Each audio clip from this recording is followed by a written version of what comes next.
One of the downsides of going quickly here through season one is that we haven't really yet been able to establish some of our division rivalries yet. We don't really know what we're up against in the division so far.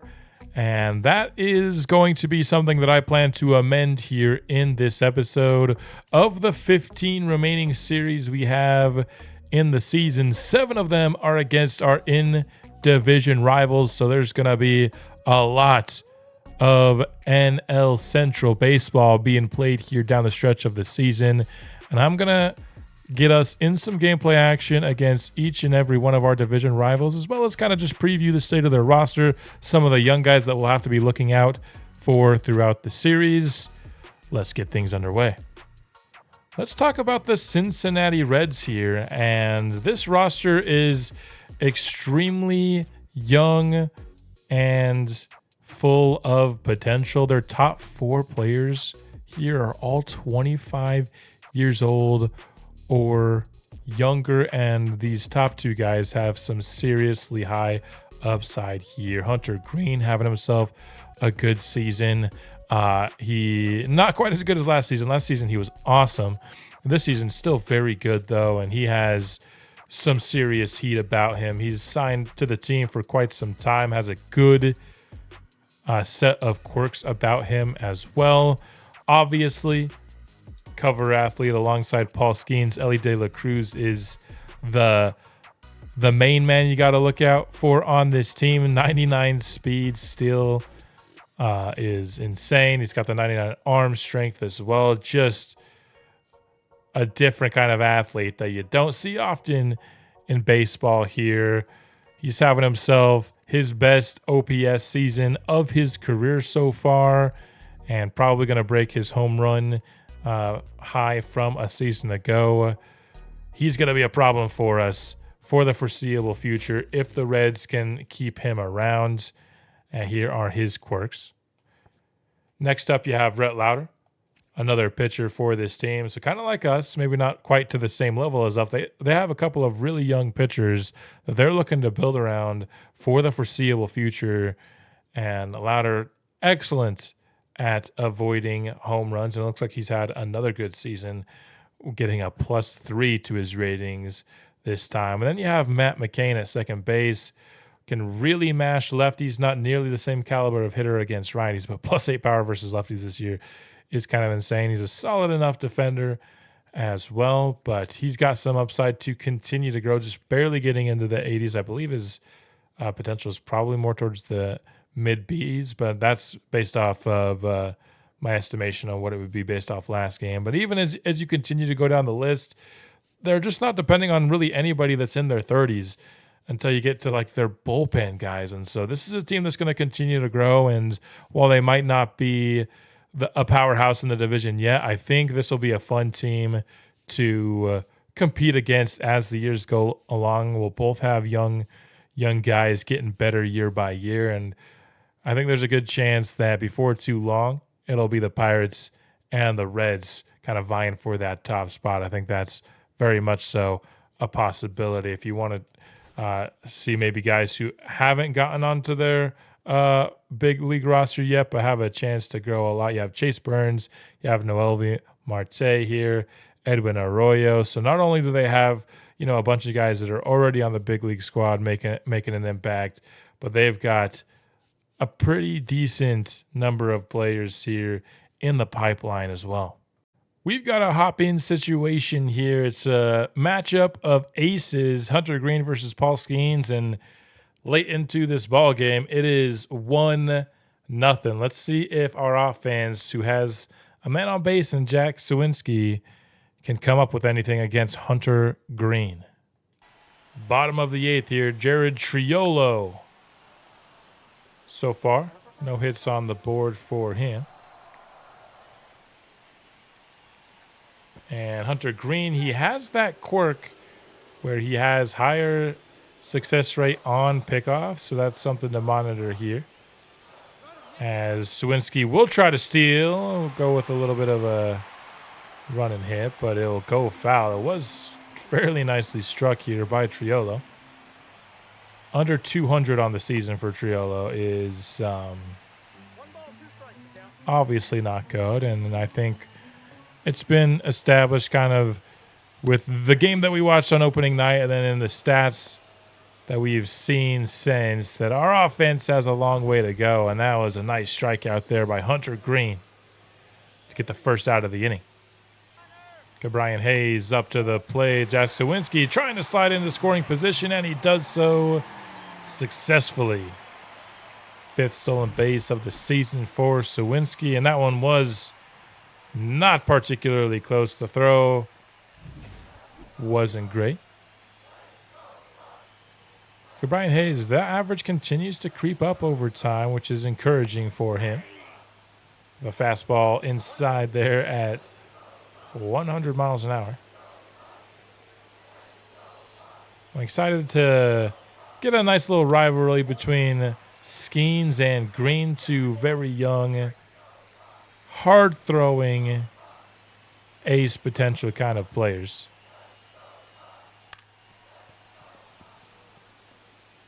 I hope we have a lot of fun moments against the Reds as we go throughout both these teams, growing their young roster. Pirates, as it currently stands, don't have a ton of young position players to speak about, but once we get our draft class in to the team, things will be looking a whole lot better. Hayes is retired on a grounder over to third. So it'll all come down to Peguero. DH for us. 268 on the season, but hitless tonight. This one is going to be in for a single, and that might score Sawinski. The throw from right field is in time. Sawinski's out at the plate. Pittsburgh remains scoreless in this one. 5 hits, but no scores.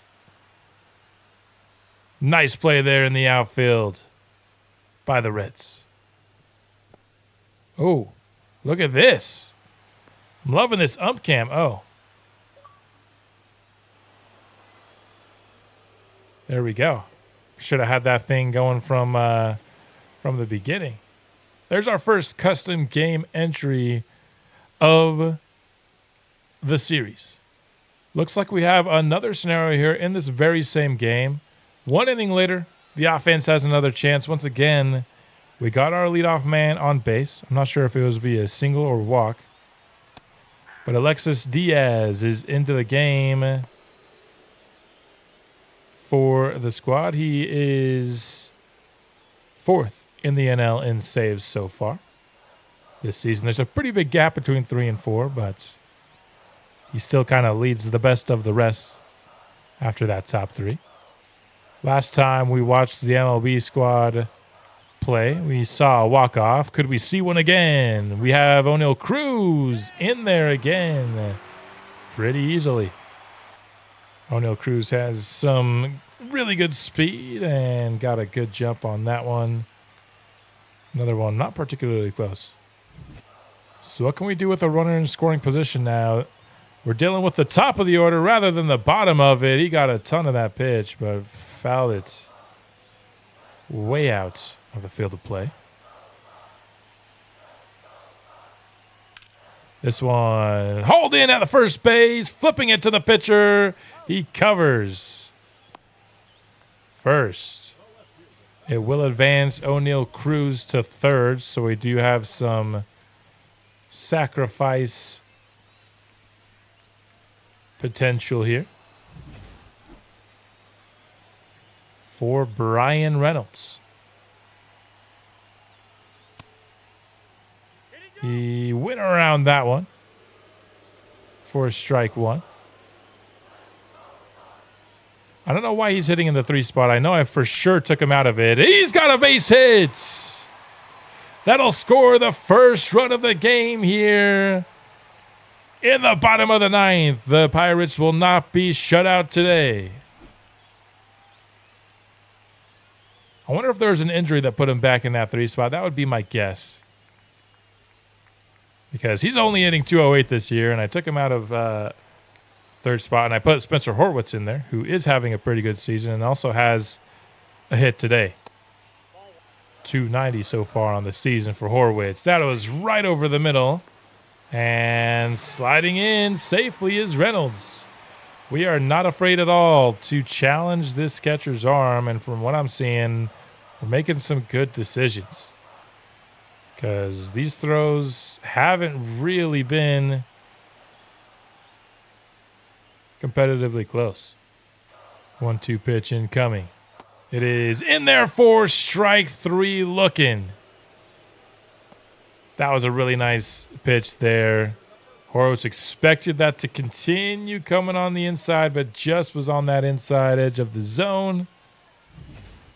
2 gone now, and it all is up to Joey Bart whether or not we'll be headed to extras here in this game. He's swinging at the first pitch. Going foul. There's a look at his stats there. 685 on the OPS, 11 homers for Bart. This one chopped over to third, handled easily. The throw will head us to extras. Pirates win this one in extras with a Triolo RBI double. Free baseball here leads to a Pirates victory in game 1 of the series over Cincinnati. Skenes and Green both pitched really, really well. And a low-scoring affair ends up in favor of the hometown team.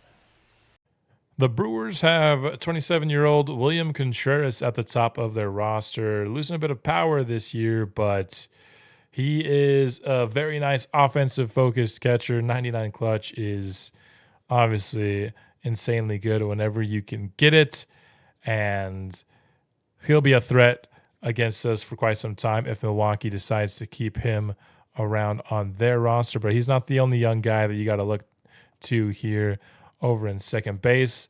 You got a 25-year-old who really is more of a defensive stud than an offensive stud right now, but the offense is coming along. +5. I mean, look, his offensive development this year is actually really, really solid, and he's got some speed and stealing ability to certainly keep an eye on. But 20-year-old Jackson Chourio is somebody that has an absolute ton of upside. And by the time I think our Pirates are going to be competing at the highest level, a guy like Jackson Chourio is going to be a very tough player to contend with.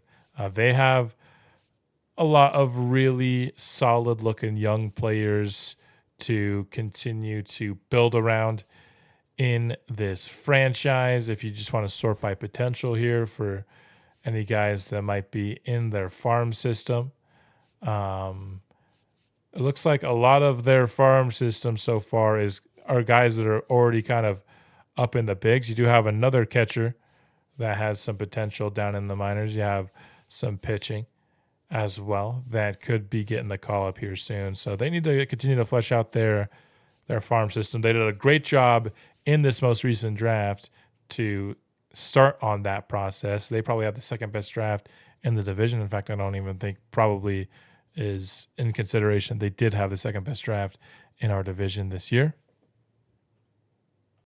We've got a second situation here. Now it's against the Milwaukee Brewers. Dennis Santana trying to close out a 5-4 ball game here. Time to hop back in. And here you can see a brief bit of the team ratings across several categories here. And we're not ranking particularly high in any of them, unfortunately. Jackson Chourio is the man who is up to bat for Milwaukee. We're in extras again. That's fastball is up there, high and inside. No outs yet. So with a runner in scoring position, we need to get 3 straight outs without letting him cross home plate. I mean, whoa. Chourio swinging at that one way upstairs. Nice job to get ahead of the count here. 0-2 pitch is chopped. That will not allow the runner to advance, and that's the way to start it. Eric Haas up to the plate for the Brewers as he's looking at the pitch low and inside. This one, slider has him swinging at foul. Count will remain 1-2. Santana doing a good job getting these early strike calls, but that base hits. We'll get into the outfield. Can Sawinski throw the runner out? He won't even try him. So runners on the corners. We retain the lead. Base hit here. Puts Milwaukee in sacrifice territory, but also puts us in double play territory. They're going to pinch hit William Contreras here, their best player. Can Santana get a clutch double play here? Get something on the ground to end this ball game. MVP chance here for Contreras in Milwaukee. That one's chopped foul. 1-2 pitch. Hit hard by Contreras, and this one is going to be an RBI double and an RBI walk-off win. As able to score from first base was Haas. Contreras walks it off for Milwaukee. Our second time we've seen a walk-off in this series. Unfortunately, we've been on the losing end of both of them.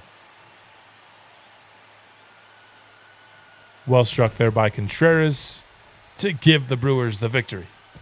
The Chicago Cubs are a little bit more veteran heavy at the top, but they have a really solid roster, but it's not like the veterans are all so old that you think they're headed for a drop-off anytime soon.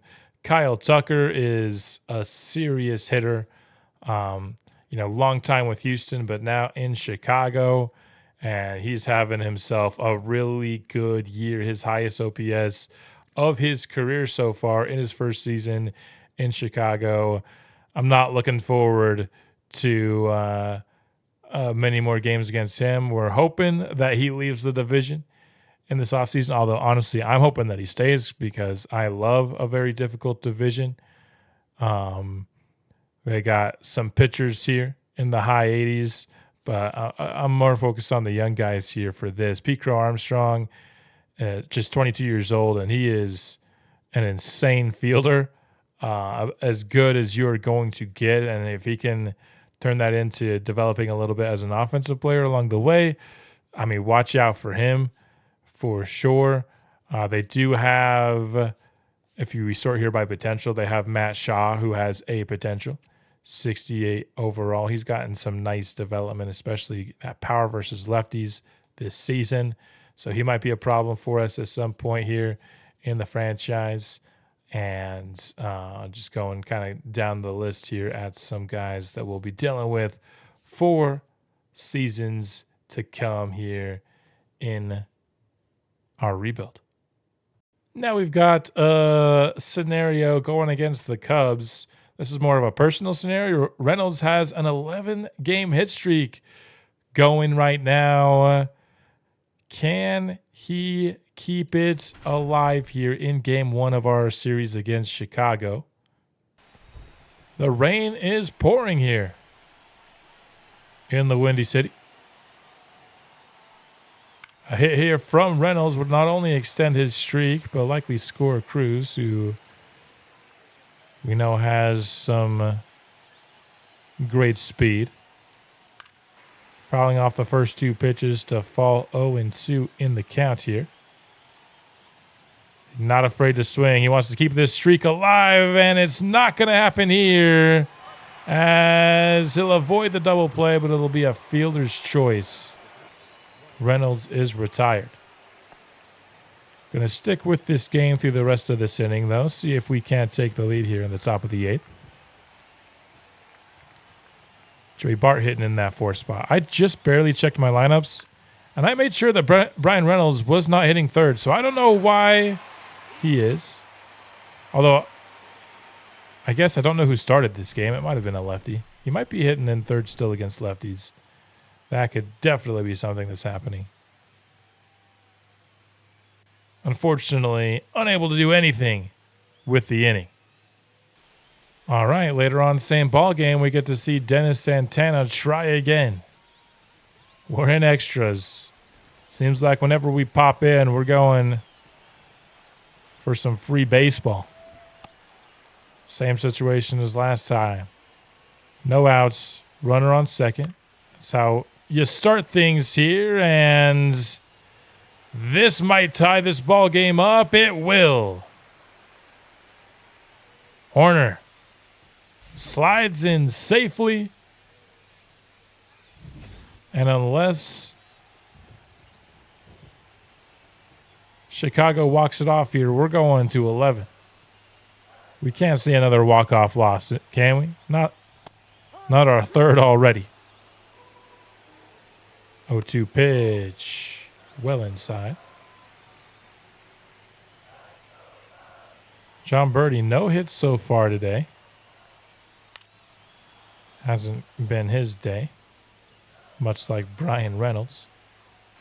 After getting those 2 early strikes, Birdie has made things difficult on Santana and has made the count full here.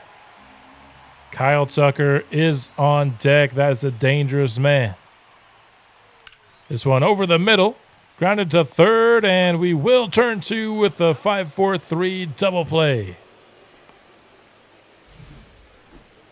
Started there by Hayes. You always love a double play. But can we get Kyle Tucker retired to extend this ball game? 2-2 pitch upcoming. It is off the glove of Hayes. Can the throw beat the runner? No, it cannot. Tucker just reaches here. Call it a base hit, which I agree with. That would have been a tough play for Hayes, although he does have a really good fielding rating, so would love for him to make it. Seiya Suzuki up now. He was the highest overall player on the market on the trade block this season. The Cubs couldn't find an offer they liked, so they decided to hold on to him.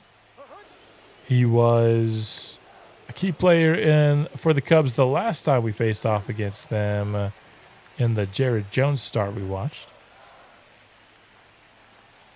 Now has a 2-2 count, and just off that upper outside corner for ball 3. Brings us to a full count. Santana gets the grounder. Gonzalez with the throw, and the game will go on here to the 11th. And the Pirates win another one here in extras. This time on the road. And, sometimes 9 innings of baseball just isn't enough to decide a game. And that's been a common theme for us here for all these custom game entries we've hopped into so far. 10 hits on the board for the Pirates in this game. Oh, we had a nice little 11th inning there, it looks like.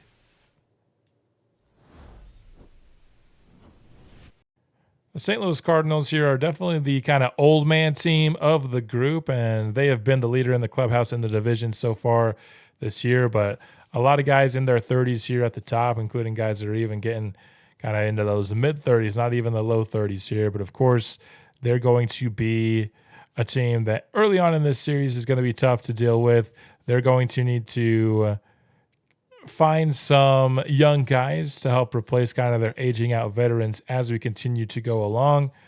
But for right now, they got some serious players with long and storied MLB careers at the top of their roster. They do have a guy like Mason Wint, who figures to be somebody that will be sticking around for quite some time and become one of their premier players as time continues to go along.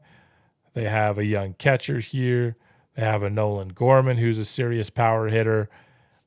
So They have Jordan Walker, another guy who projects to have some serious power upside and also a really strong arm over there in right field. So just because they're old here at the top doesn't mean they don't have some players coming up the pipeline. They certainly do. They probably need to continue to add more of that. You can always add more and more in the way of the farm system. And it'll be interesting to see how this team kind of introduces their new wave of players as the longtime players on the team continue to age. We've got another situation here going against the Cardinals. Jojo Romero is on the mound. It is a 1-2 ball game, and O'Neal Cruz is looking to score with perhaps our best hitter so far this season at the plate. This is the third game, I believe, of our series so far. Of course, we will switch to the CPU versus CPU, as I am not one who plays the games. Horwitz not nearly as proficient against lefties, so going to be a pretty rough spot for him. In fact, he's in the 3 spot when we go against a righty starter, but he's all the way down in the 9 spot when we go against lefties. That's how big the swing is with this player. So it'll be a pretty improbable hit here if he's able to get it done here in the clutch. 2-1 pitch is fouled off over in that left field.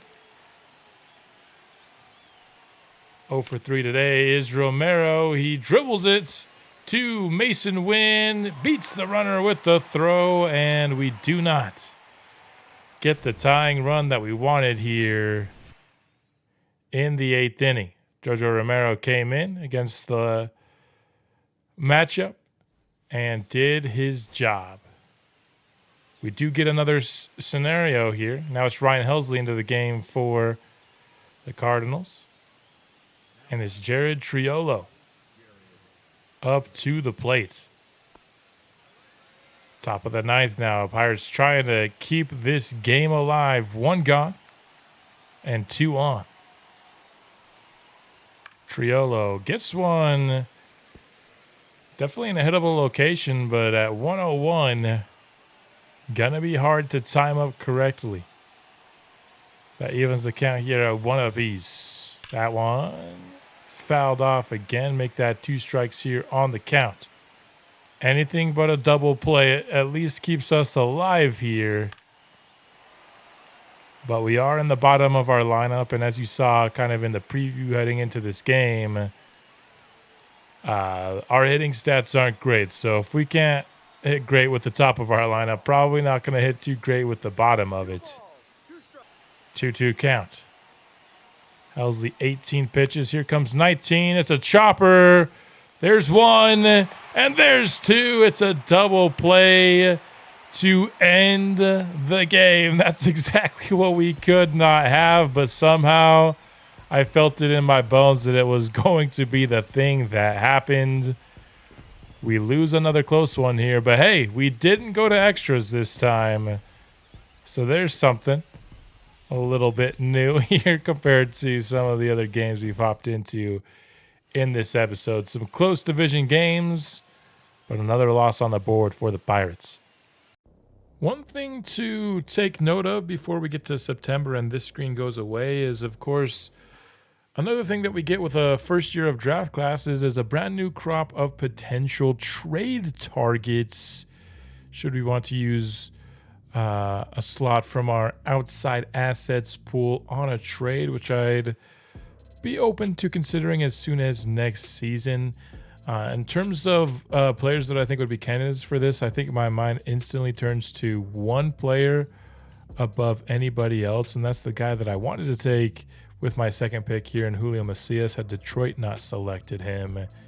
Now, because he has a potential, he'd actually count as 2 of our 5 slots, so that's a pretty hefty price to pay, but that heat map versus righties being all red, I think that's the first time I've ever seen that on a prospect, and I really like it a lot. And the fact that all of our hitters are all better against lefties and he's better against righties makes it tempting. I'm not going to say I'm 100% going to target Macias, but he's probably, if I had my mind on any sort of trade target in the league right now, at least of somebody who wasn't going to be on a 40-man roster, it's Julio Macias. He is going to be somebody that I will be eyeing pretty heavily. And in terms of kind of what the trade package would probably be, it would probably have to be some sort of like Sweeney plus Drake combination to get him. I feel like that would give them, somebody with not as quite as much upside, but much more early impact than Macias, and also somebody who's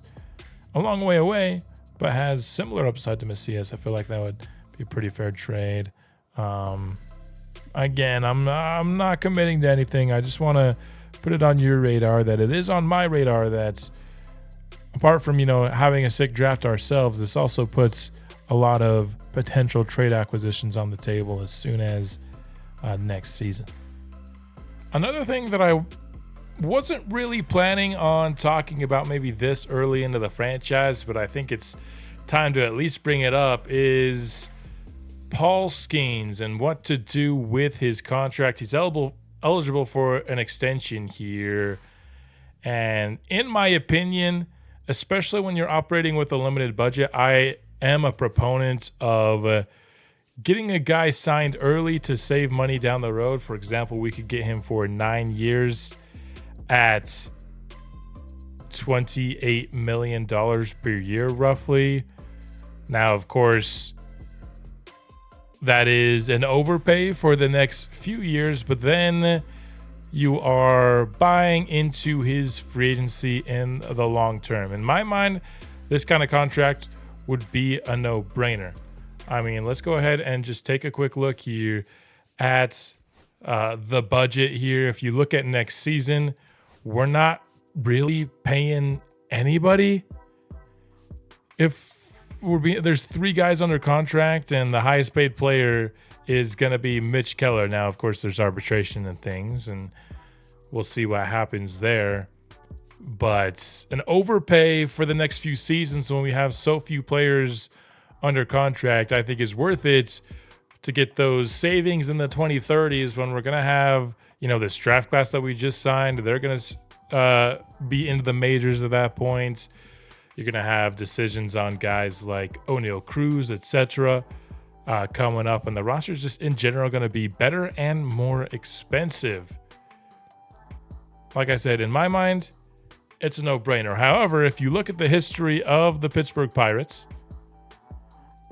at the time they signed Ke'Bryan Hayes here, and you're looking here, this is an $8.7 million contract. Unless what I'm reading is wrong, at the time he signed that 8-year, $70 million contract, that was the largest contract the Pirates had ever given out, $70 million in a contract. And then they broke that with Brian Reynolds, giving him an 8-year, $106 million contract.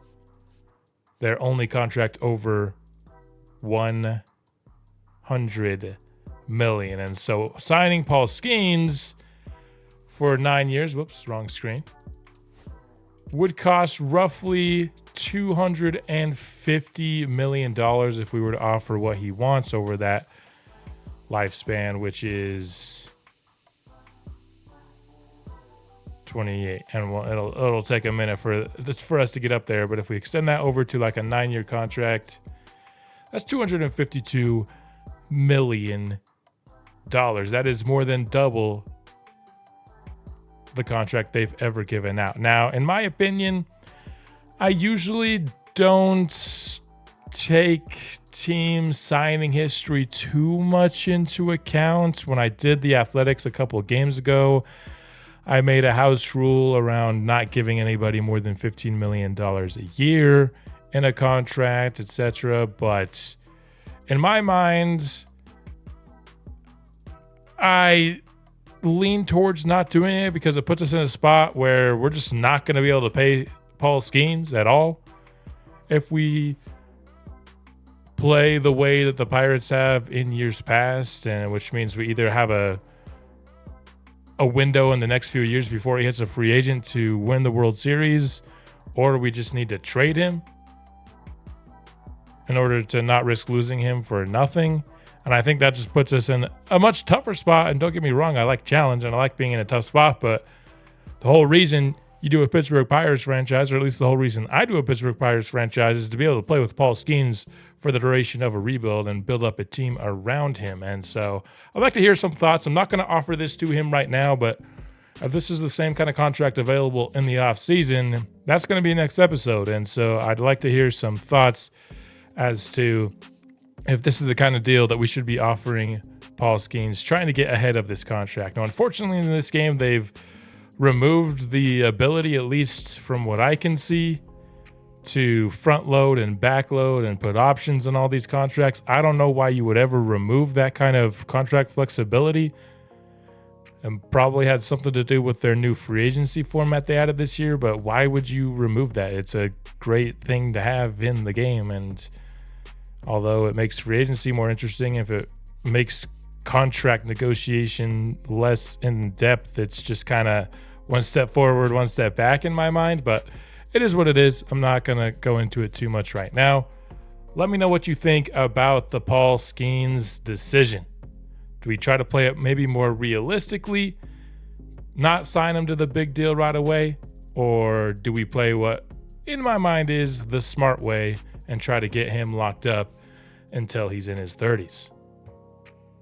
The Pirates would pick up only 65 wins for a win percentage of 40% in our first year. That was maybe a little bit under where I was projecting. I was projecting maybe around 70, but we're within 5 wins there. Of course, that's not going to be enough to make the postseason. Better luck next time. We did avoid 100 losses, which is good, I guess. When we go ahead and take a look at the standings here, that's going to put us in the bottom of the division. The 77-win Cubs were the next up. In terms of the records in the National League, we were tied for worst. So it looks like the Rockies have the, I guess you'd call this the tiebreaker for like lottery odds against us. And if you look down at the American League, there's only one team below us with the White Sox, who had by far the fewest wins in baseball this season over in the American League. But then the Athletics there at 72 and 90 were the next up. So we'll have, I guess this is tied for the second best odds. I don't know if it'll be second, third, or fourth for the upcoming draft. Hopefully we can land a top pick, and, you know, if we're lucky, maybe even land a generational prospect in the next class. We're going to get into the stats of our players here, but we got a notification for having an MLB league leader. Paul Skenes had the best whip among, is that the entire MLB, or is that for just the National League? Let's go ahead and look.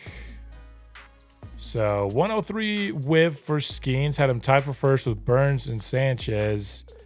And then, nope, he did not have it in the entire MLB. 2 Mariners both had better whips, and then the third best. Geez, the Mariners were pitching out there this season. My goodness. If you're a Mariners fan, I mean, you got to be loving this screen right now. Holy crap. Let's talk about some of our top prospects in the organization and what they did this year, starting here with Bubba Chandler, who got some really nice development this first season. +5 walks per 9, +6 home runs per 9 is really, really solid. +3 to his other per 9s. Just up across the board, nothing going down, and a really solid player. 159 strikeouts in 168 innings, 3.32 ERA, 1.36 WHIP. Not amazing by any means, and a 3.2 wins above replacement player. Not amazing, but certainly a guy that I think you're comfortable being pretty close to a call-up here for the Pirates. I don't know when he's Rule 5 eligible. Oh, these are his recent games. For some reason, I was looking at his years. I was like, this is way more than 5 years. But anyway, I think this is a guy that you're looking at being pretty close at this point. All of his ratings are now into the 50s, which is kind of like the baseline. If you're looking for more of like the well-rounded kind of player that's ready. Maybe doesn't have a lot of standout skills yet. I mean, his 65 strikeouts per nine is pretty nice. But yeah, I don't think it'll be too much longer that we have to wait for Bubba Chandler. Continuing on with our pitchers here, let's go to Hunter Barca, who's up to a 67 overall. He lost to stamina, but it's okay. Wanted him to get some good development on his walks per nine. He got a +4. That's solid up to 44. Still would like to see that get into the 50s. He had a sub-3 ERA this year, really nice, and a sub-1.3 WHIP, 1.28, and a 3.8 wins above replacement here. So pretty nice year of development for the lone lefty in the organization. Or I mean, for now, this is the last episode he will be the lone lefty in the organization. And then we got Thomas Harrington, who's the last of our B potential pitching prospects for this season. He had a really nice strikeout year. It looks like he had 150 strikeouts and 145 innings. You'll take that. The ERA and the WHIP are not there, so he needs to develop some other things. Still has a couple of per nines there in the 40s that you want to improve, and his hits per nine did go down one, and I think that's evidenced by that 1.61 WHIP here. Still was better than your replacement level pitcher, but another guy who's still a couple of seasons away. So my instant analysis of this is Bubba Chandler could see his MLB debut next season. Barco and Harrington probably need a little bit more time in the oven, if you know what I mean. Next up, let's talk about Termarr Johnson. Up to a 67 overall here, and look at the development he got versus righties this year. +4 contact, +6 power. Would have loved to see him develop a little bit more against lefties. Only got the +1 to contact, but you love the development against righties. His plate skills also went up pretty decently across the board. 4 to his vision and discipline, 3 to his clutch. Just under an 800 OPS at the AA level this year. 277 average. He hit 16 homers, tripled a couple of times here, drove in 11 runs. He had 111 strikeouts to 61 walks, and had a wins above replacement of 3.3 for us this year. A guy that could see a promotion up to AAA next year, I think. That wouldn't be too much of an ask for him. That's it in terms of the beat potential guys, but of course, there is still Connor Griffin, who was the Rockies. I'm thinking of last year. The Pirates' #1 pick in last year's class. Sucks to have him be nerfed so hard with his development, but he got some solid development. I thought he was playing at AA for us. It must have been one of those things where I promoted him, but then I forgot to save. So anyway, he'll be playing AA next year. I'm not too mad about it. He started at like a 59, and so a year in A-ball is not bad. It helps you get a pretty nice guaranteed kind of up across the board, except for his speed somehow went down by 1 playing A-ball. But we'll see what happens with Connor Griffin down the road, but his age 18 season saw some pretty solid development. But it's time to get our season 1 in review here. Kind of take a look at where players are, if they exceeded, met, or in some cases fell below our expectations here. Starting with Brian Reynolds, who lost contact across the board. He did end up getting power, got to that 20 home run mark that he gets so very consistently. This was the lowest average, though, other than his 2020 season, which saw fewer than 200 at bats. And so he actually got it up to 230 by the end. He was around right at that 200 mark for so much of the season. And so he actually improved as the season went on, but obviously not the year I think the Pirates or he was hoping for this season. Didn't play really well enough, I think, to build any sort of trade value. Not that I think we were super invested in the trade market this year, but also didn't play well enough to be kind of the leader of this team in hitting wise, which I think we were hoping and expecting him to be this year. O'Neal Cruz, unfortunately, right now on a cold streak, but these numbers actually look better than they have oftentimes throughout the year, he was not progressing pretty much at all at hitter the last time I checked, which was in August. But it looks like he's only going to lose one contact versus righties. He had an overall negative between everything. His contact versus lefties was always going up. But ends up getting a pretty decent bit of development here. Hit for a 250 average and a 750 OPS, which, yeah, that looks a lot better than it looked oftentimes throughout last year. Could not surpass the amount of home runs he had the season prior. Couldn't hit that 20 mark, but 18 is a number that I think we'll take for a young player. WAR-wise, it was his highest ranked season here. Didn't walk at a rate we've seen him before. Struck out less than last year, so you have to love that. Overall, I think for the majority of the year, he was performing under expectations, but he kind of turned it around at the end, kind of like Brian Reynolds. Our offense heated up a bit at the very, very end, but it was just way too little too late for this season. 152 strikeouts to 43 walks. That's not quite the walk to strikeout ratio that you're looking for. Still a player that I consider a core piece moving forward. He's up to an 85 overall. Hopefully he could just kind of hit the ground running next year, and I think that'll severely help our offense.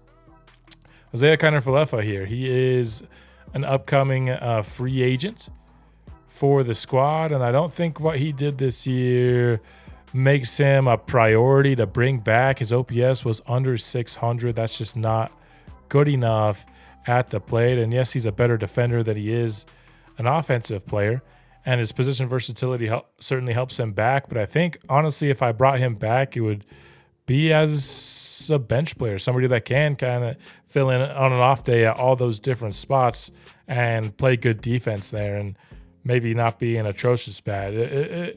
This was definitely an underperform. He hasn't hit below 240 since 2019, back when he was a Ranger. So not the season I think we were hoping for at the shortstop spot. I think that's one of the spots we'll be looking for in free agency this upcoming season.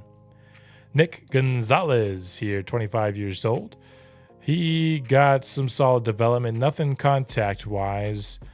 8 home runs, exceeded his previous high.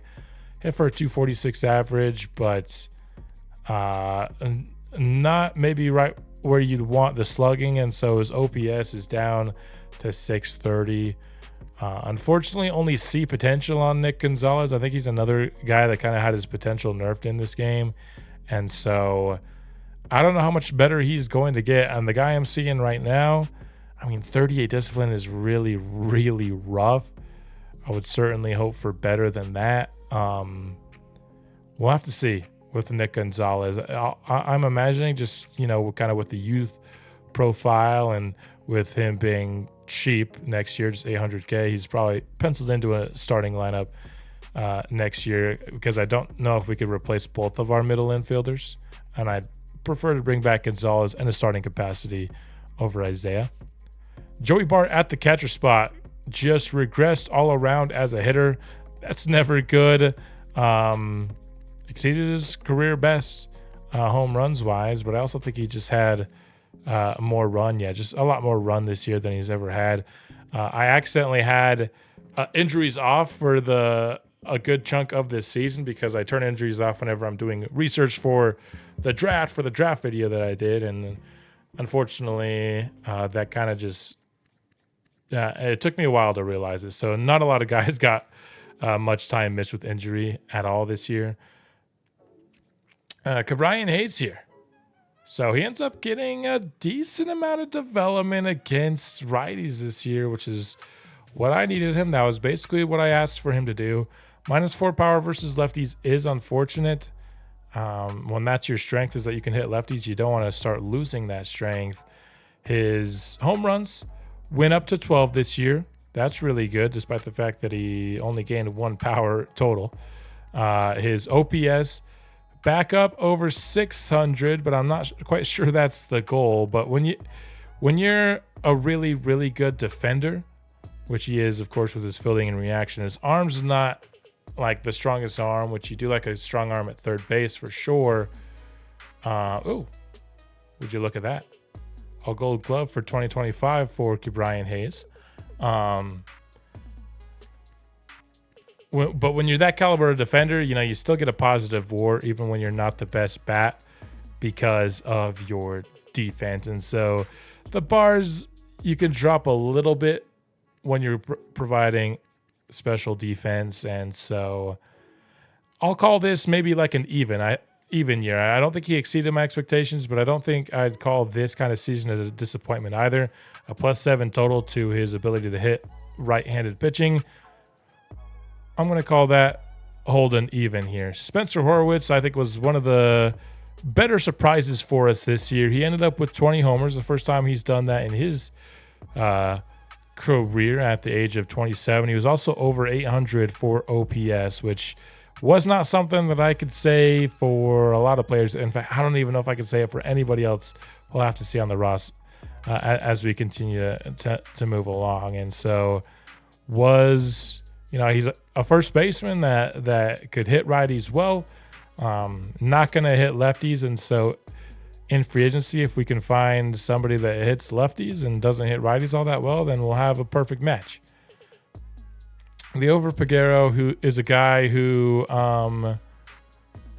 got over 700 OPS, which was a mark that, again, we didn't hit all that much this year. And so in his age 24 season, I think I'm going to call this a win. And I think he's a guy that maybe we don't go out and get a shortstop in free agency. Maybe we allow him to be the shortstop next year. Unfortunately, he's much, much better against lefties than he is against righties. Now, he hits for decent enough power versus righties, but I don't know if I want to count on that necessarily. But maybe if we could bring somebody in that could provide competition, or maybe he could compete against Nick Gonzalez for that second base spot. But either way, I think he did enough to get on the radar for somebody that we can hopefully count on next year. Just quickly through Triolo and Sawinski, gave them chances to increase their roles, did not do enough with them. Andy Rodriguez was somebody that I was hoping would do better, but still got some increases across the board. And so with us drafting a catcher last year, I don't know if there's any reason to continue paying Joey Bart on an arbitration contract, because I don't know what he's going to be asking. And so we might just be penciling in Andy Rodriguez as our starting catcher next year. Even though he didn't have a good year, it was a limited sample size, just 140 at-bats to go off of there. Pitching-wise, Paul Skenes. Talked about it a little bit when we showed that he led the NL in WHIP this season, but he ended up with a really awesome year this year. 212 innings compared to 133 a season ago, and he just barely finished under a strikeout per inning, but really good stuff. The numbers aren't as good as last year, but the sample was bigger, and it was always going to be hard to replicate this. He still pitched incredibly well, just under a 9K per nine, just over 1 in the home runs per nine, under 3 walks per nine. Those are the numbers I'm always looking for, and Paul Skenes was the man that I was hoping he would be. I was honestly expecting to watch him pitch more than once in year one. But make no mistake, we'll be watching him pitch a lot more in the seasons to come. I want to see this guy make many starts in future seasons, and he's up to 97 overall already. Mitch Keller was second in the team in terms of innings pitched this year at 190, and he had a really respectable year. 3.22 ERA and a 1.2 WHIP. His wins above replacement was right in line with last year, and as is the case with kind of, I think, all the pitchers. His strikeouts per nine weren't as good as last year, but walks per nine were up there, and he's definitely that is his specialty, is limiting walks. And I'm impressed with what I saw from Mitch Keller. He is the highest paid player on the team currently, but he earned, I think, that $15 million this season. Jared Jones maybe slightly underperformed expectations this year, but not in any sort of major way. His ERA was up, his WHIP was up, and just barely kind of above that wins above replacement kind of level pitching. But he's 23 years old, and the sky continues to be the limit as he continues to develop. I really like where his ratings are at. Next season should get that home runs per nine over 60, which will help him, I think. And yeah, I'm just excited what we have here with Jared Jones, despite maybe not having the year that he wishes he would have. Our worst pitcher this year was Yohan Oviedo. I think this is a guy that we can try and move on from in the upcoming free agent period. He is arbitration, so I don't know if I want to spend a lot to replace his spot in the rotation, because there's also another guy who we're likely going to be replacing his spot in the rotation as well, Andrew Heaney here, who is aging a bit and wasn't awful by any means, but I'm not in any rush to bring him back. So we might have to bring back one of these two guys, but we'll see. Carmen Majinski, I learned from the comment section that I was pronouncing his name wrong, and so I appreciate that shout out there. He is somebody who probably was hoping for a better year, but honestly, the way I'm looking at these ratings, I'll take them for sure. I think this is a pretty solid year of development for him, and hopefully he can just get the numbers in a better spot in future seasons. Dennis Santana served as our closer. Looks like he didn't strike anybody out. Had about half as many strikeouts as he did innings here, but he had 38 saves for the Pirates this year, so not going to complain about that. I think that's a solid season for Dennis Santana at just 75 overall. His overall actually didn't go up at all because his strikeouts per nine went down so hard, but some good development in other areas. Dauri Moreta, I don't know why he wasn't on the team from the beginning. He was on the AA squad for a lot of the year, despite being one of our highest rated relief pitchers, but fixed that about partway through the year. David Bednar was a guy who was once viewed as a top shelf closer, and for the right reason. Better than last year, which you love to see. Actually got a positive WAR this season. And so liking what you're seeing there with these increases here. And so somebody that likely to offer arbitration to next year. And that pretty much is going to wrap up the player stats in review for season 1. Surprise, surprise. The Dodgers are your 2025 World Series winners. The Mariners made it all the way behind the insane pitching they had this year. And just like that, we went through it very quickly, quicker than we will any other season until maybe the very end of our rebuild. But our first season is over. It is worth noting that our AA team did win the championship at that level, so we had a really good AA squad, which is always fun. We get a retirement here. After looking at these decreases, you can't really blame the man, I think. So you have that. No 2025 Hall of Fame players. And that's going to finish off this episode here. Our rookies are now officially on the squad. And I'm excited to get our first offseason in the books.